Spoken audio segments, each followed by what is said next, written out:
Order! Order! You are an incorrigible delinquent at times. Behave yourself, man!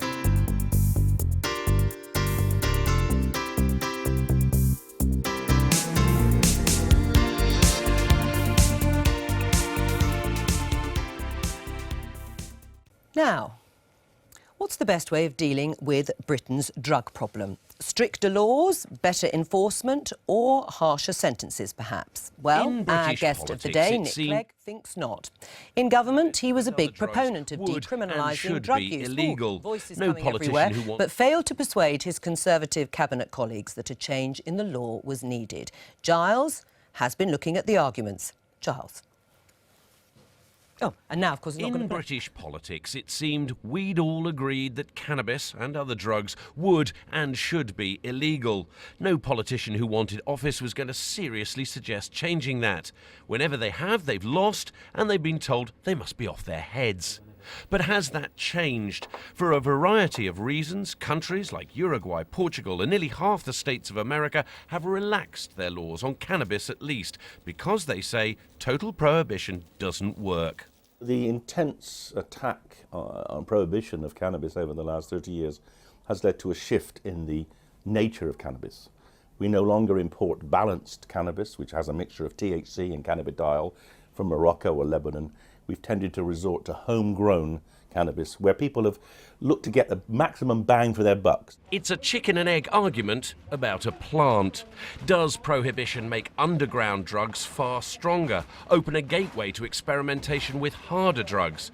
And even if that's the case, now it's out there, would decriminalisation, or legalisation, they're not the same thing, mean skunk, spice and other synthetic replacements would simply disappear in a regulated market? It's rather like suggesting that if we took a drug that was freely available, alcohol, that people wouldn't want to drink vodka or whiskey. They would prefer just to have lager or wheat beer. So the drug's genie is out of the bottle. But do people who are criminalised want to seek help? Does someone with a criminal record for smoking something arguably less dangerous in moderation than alcohol find themselves marginalised? These are some of the arguments Nick Clegg has explored in other parts of the world, and others agree. Free markets in all drugs would be a disaster. But where countries have decriminalised the possession of drugs, we've seen often very good health gains. And the classic example, of course, is Portugal, where it realised it was economically unfeasible to continue the traditional way of prosecuting drug users. Let's look at Colorado, for instance, where they have decriminalised and legalised cannabis use. Amongst 12 to 18-year-olds being randomly tested in high schools, we used to see about 5.6% of those young people testing positive for cannabis use. Now it's up to 57% since legalisation. I've got skunk. But trading drugs initiatives aside, there is one problem that's always pushed drugs use, especially cannabis, into the arena of taboo. We have a lot more people who wouldn't have developed psychosis, schizophrenia-like condition, if they hadn't been using skunk. And the trouble is that a good proportion of them are so dependent that they don't stop. I rang a drug addict friend of mine who's in recovery and I said, Jamie, what do you think about legalisation? He said, well, if you legalise drugs, send the police round, put me in handcuffs, because in 6 months I'd be dead. They fail to understand actually what addiction means to people. If you're an addict, you can never get enough. For all the arguments for changing things, it seems the obstacles, if you'll forgive me, are as high as ever. Well, we're joined now by the Mail on Sunday columnist Peter Hitchens. Welcome to the Daily Politics. But first of all, Nick Clegg, you've just returned, I understand, from attending a UN summit in New York on drug reform. It was widely panned as being something of a damp squib. Were you very disappointed? I wasn't surprised. You've got now such diverse opinion across the world. So you've got sort of nations like Russia, China, Asian countries who want to sort of chop people's hands off if they touch drugs. And then you've got this huge experiment, particularly in North and Latin America, towards decriminalisation and or regulation, which are, by the way, separate. Sure. The film slightly conflated the two. And so the world is now really quite polarised in its debate. So no wonder, therefore, that if you bring all those countries together, they But you can't accept agree. that nothing really substantial was achieved? Not much was achieved there. What's happening, which is the interesting thing, is what's happening in countries across the world who are experimenting, are innovating, are trying to do something different to try and reduce the harm of drugs. And I think that's where, in a sense, that's where the debate is now. Not in the UN; it's more at national or even local level. Do you accept that because there are these polarised positions, as Nick Clegg has just outlined, it's very difficult then to look at what some people would argue is the sensible view of decriminalising some drugs in order to reduce the number of people who are actually becoming addicted to harder drugs? So almost everything you said was factually wrong there. The problem with this debate is that it's conducted at a level of ignorance which is positively astonishing. The biggest decriminalisation experiment probably in the Western world has been conducted in this country since 1971 under the Misuse of Drugs Act. Cannabis has been effectively a decriminalised drug in this country for many years. The head of the flying squad, John O'Connor, said so in 1994. Lord Hailsham, that well-known hippie, instructed magistrates to stop sending people to prison for cannabis possession in 1973. The number of people actually arrested and prosecuted for cannabis possession has been dropping like a stone in the past few years. Before then, the police invented something without asking Parliament called the cannabis warning, which allowed them to let people off. Cannabis possession in this country has been decriminalised. What is now going on is a huge, very well-funded campaign, what I call billionaire big dope, to achieve the next stage, which is legalisation, which will allow the marketing, the selling on the internet, the advertising, the appearance in shops of this product, and huge profits to be made. Right. While at the same time, this is absolutely vital, the mental health risks of Right, well, cannabis, that's the what I correlation want to come are to. enormous.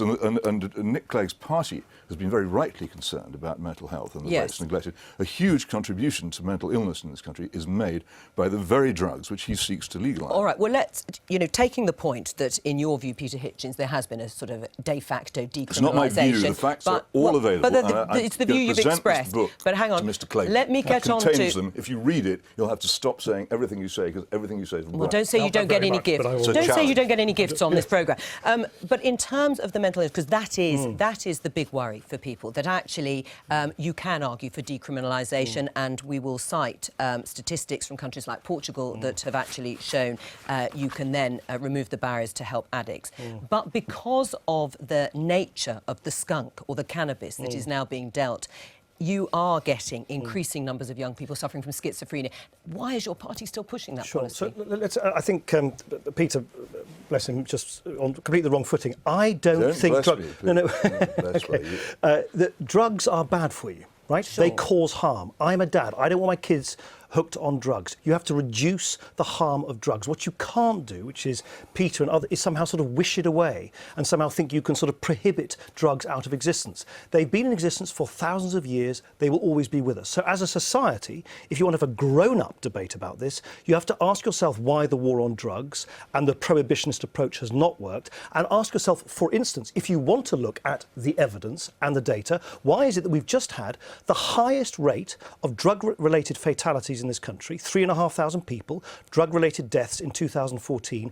Portugal, after decriminalisation, and by the way, they didn't do it for some hippie instinct. They did it because originally they were worried about the link between drug addiction and HIV contamination, a spread of HIV. They've had 22 drug-related fatalities. At some point, people like Peter have to accept that the war on drugs is not working. And if something's not working, I generally think you try something else which is working better. If you look at the cover of the book, you'll find it says the war we never fought. Right, there but has Peter, can been no war on drugs. Nick Peter, Clegg is asking for an adult argument. Yeah, but I want to put the figures to you. Hang on. Straw man. Right, but let me put the figures to you in Portugal, because people are interested in evidence-based too. And in Portugal, the number of deaths from street drug overdoses 5 years after decriminalisation fell from 400 to 290. The number of new HIV infections from dirty needles fell from 2,000 to 400. In Washington state, the first year of legalisation raised a lot of money too that went into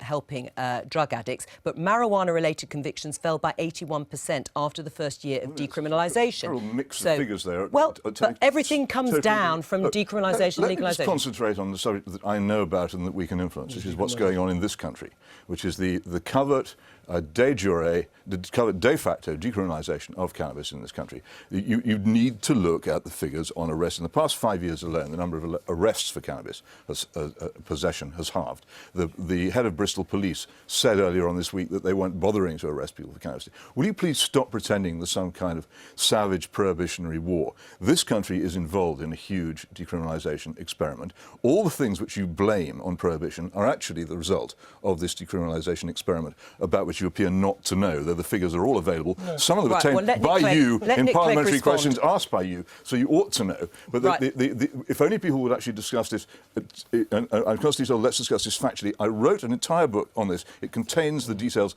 of how this happened. Why don't you pay any attention? And why do you say you're worried about your children? Hang on, Peter, we've run out of time, and we need to let Nick Clegg answer. You're worried about your children. You should not be pleased with the way in which they're exposed now wholly to a completely unrestrained cannabis trade. So I think hang on, Peter, very dangerous drug. Let Nick Clegg answer. So Peter, of course, is correct when he's saying that there is sort of de facto decriminalisation going on.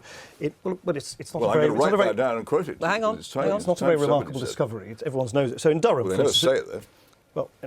I can get a word in. You've never said it before. You said Peter a couple of years Hitchens, ago. hang on a second. You need to let Nick Clegg speak. This is not a monologue. All the time. Peter Hitchens, I have a minority Nick view Clegg on this speak. point. Very rarely gets. You do yourself no favours with this. I'm doing myself a big favour. Nick Clegg.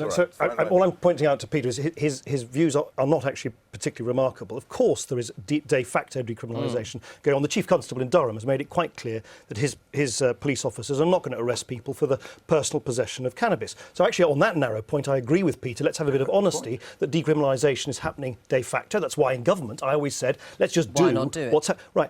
But what Peter doesn't address is that you have this sort of legal twilight world where it's sort of happening in practice, but it's not recognised in law. At the same time, it's the criminal gangs who nonetheless continue to profit from it all. And my question is, at what point is criminality, mass criminality, the answer to drugs and the harm they do to individuals? I've never understood why anyone thinks that letting criminals run this industry is the best way to protect youngsters, because they have no interest in protecting our youngsters whatsoever. So let cynical businessmen write as well as they ran the big tobacco Peter Hitchens, on that note, thank you. Quiet day today. I've been getting away with it all.